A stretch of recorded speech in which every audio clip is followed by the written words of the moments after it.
Hello, everybody. How are you? Now we are going to continue our third lesson from where we left off, okay?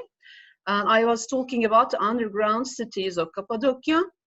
Well, some of these cities are remarkable in scale, and it is thought that Derinkuyu and Kaymaklı housed about 10,000 and 3,000 people respectively. Around 37 underground cities have already been opened, and there are at least 100 more. Wow, imagine that.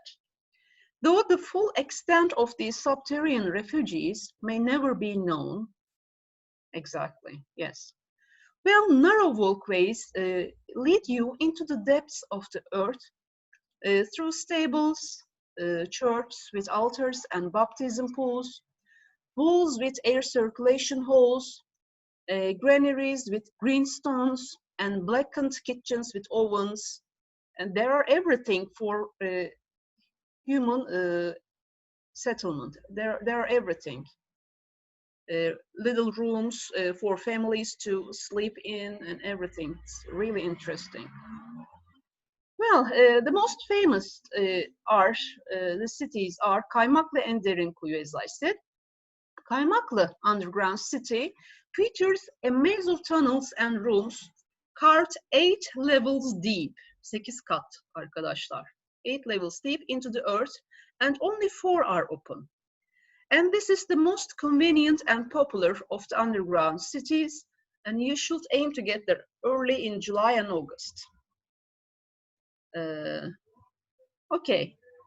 And Derinkuyu underground city. Well, I visited that one. It's really interesting. Derinkuyu underground city is 10 kilometers south of Kaymaklı, and it has large cavernous rooms arrayed on 7 levels. Bu şehrin 7 katı var. 7'si de açık bu arada bunların. When you get all the way to the bottom, you can look up the ventilation shaft, which I did, to see just how far down you are. Well, when you get down and down, it gets colder and quieter, and it's really interesting. It's a little bit creepy to be there, actually. Okay, there are other underground cities, but these two are the most important, the biggest ones. Okay, now we go to Ürgüp, okay? Well, Ürgüp has cleverly positions itself as the tourist space for exploring the geographical heart of Cappadocia, with boutique hotels and fine dining at your service. Well, the back alleys of Ürgüp are home to many fine examples of the traditional stone architecture of this region, and they are, of course, well worth a stroll among them. And there is also a Temenni wishing hill. Temenni means wish. Okay, this is a home to a Saint's tomb, actually, and a cafe also. And it has a viewpoint of 360 degree of view over Ürgüp. Çıkıyorsunuz arkadaşlar, hem dilek diliyorsunuz, hem Ürgüp'e 360 derece bir açıdan bakabiliyorsunuz. Çok güzel. And there is also Turasan Winery here. Well, the abundant sunshine and fertile volcanic soil of Cappadocia produce delicious sweet grapes, and several wineries carry on the Ottoman Greek winemaking tradition. You can sample some of the local produce here. And then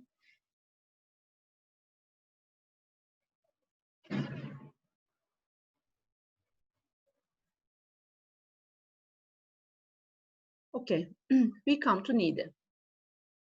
Backed by the snow-capped Aladağlar range, Niğde, which is 85 kilometers south of Nevşehir, is a busy agricultural center with a historic buildings dating back to its foundation by the Seljuks. You may want to visit the fabulous Eski Gümüşler Monastery, which is 10 kilometers northeast, and you may also pass through en route to the base camp villages for trekking in the Aladağlar National Park. And while there, you may want to visit the Niğde Museum.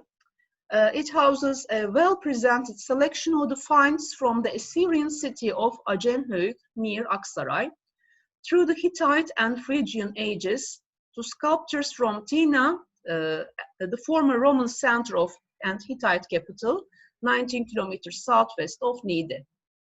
And there are also several mummies exhibited here too, including the 11th century mummy of a blonde nun, discovered in the 1960s in the Ihlara Valley.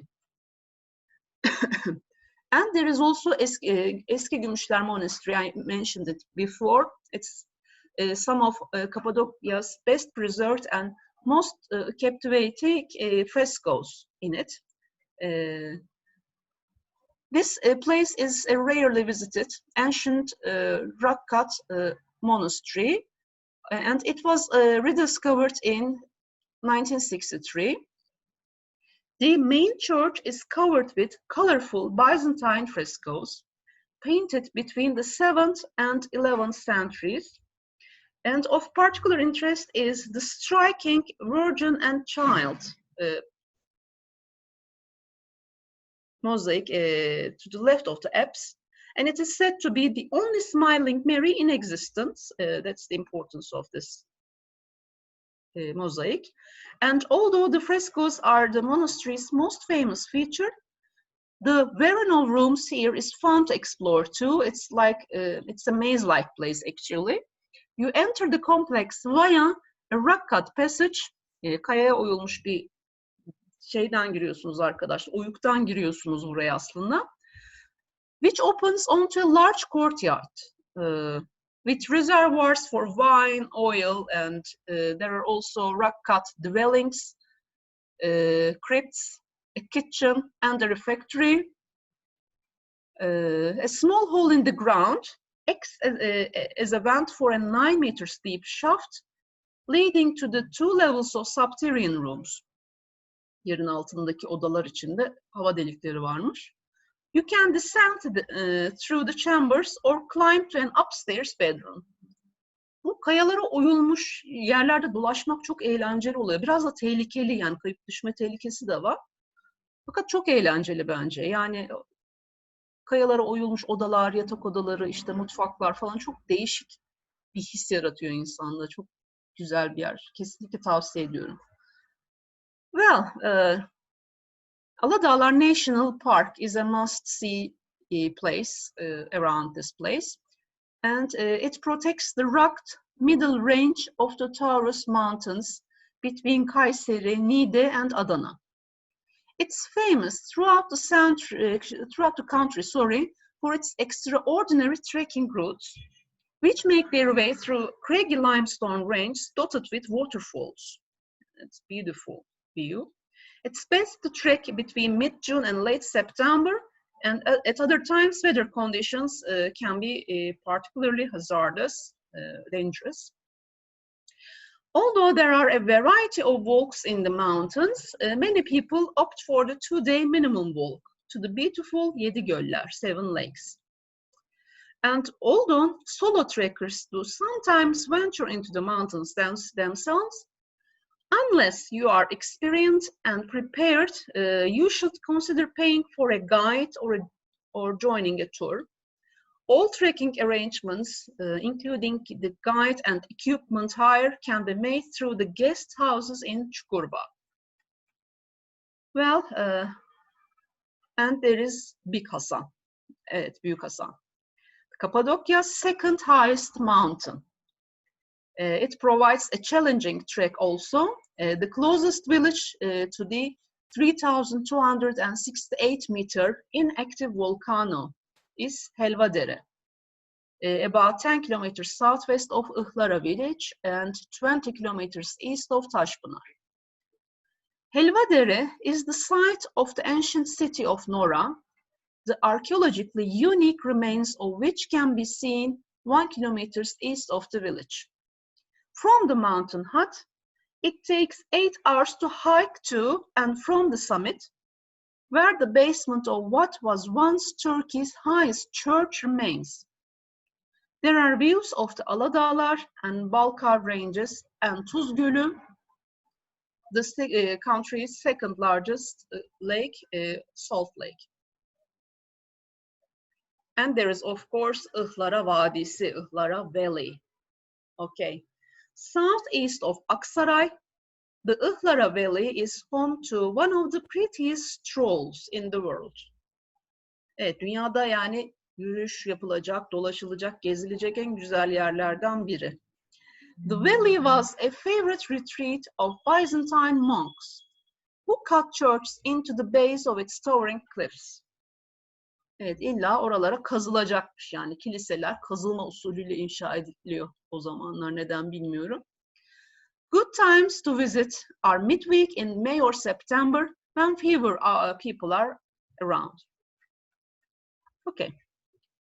Ihlara Valley, Ihlara Vadisi, hiking the full trail between Ihlara village and Selimi is a wonderful day out.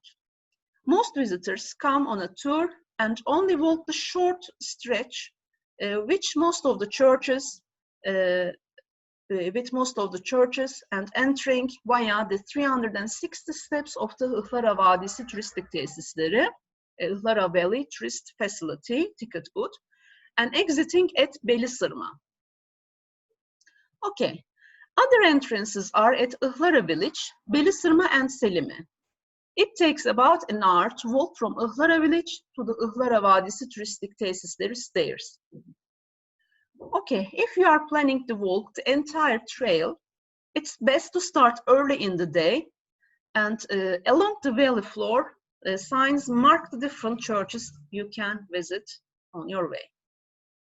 Some of these churches one of them is Kokar Kilise, interesting name, fragrant church in English. This church has some fabulous frescoes dating from the 9th and 11th centuries. And there is also Prenliseki Church. This double nave church has a wealth of 10th and 11th centuries frescoes depicting stories from the Gospels. Well, Ağaçaltı Church is a cruciform plan church, and it's most famous for its incredibly well-preserved fresco ceiling depicting the Ascension. Yani Ascension dediği şey, İsa hani çarmıha gerildiğinde, öldüğünde cennete yükselmesi anlamına geliyor arkadaşlar. Ona Ascension Scene deniyor. Bu pek çok kilisenin duvarında var olan bir görüntü. Ascension deniyor o görüntüye. Yılanlı Kilise, Snake Church.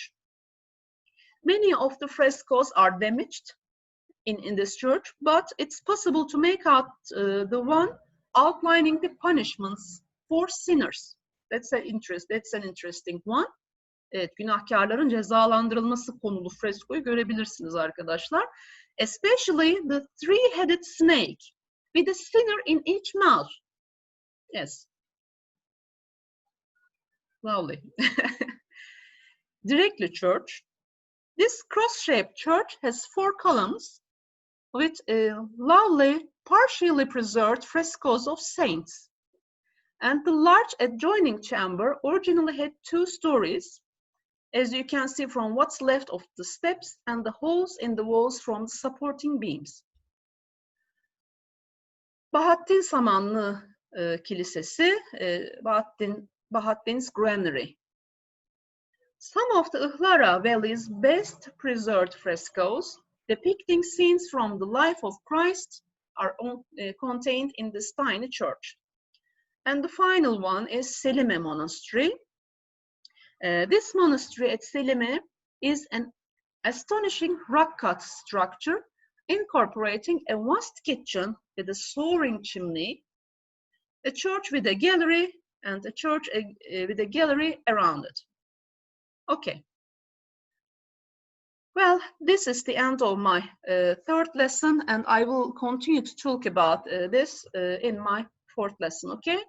And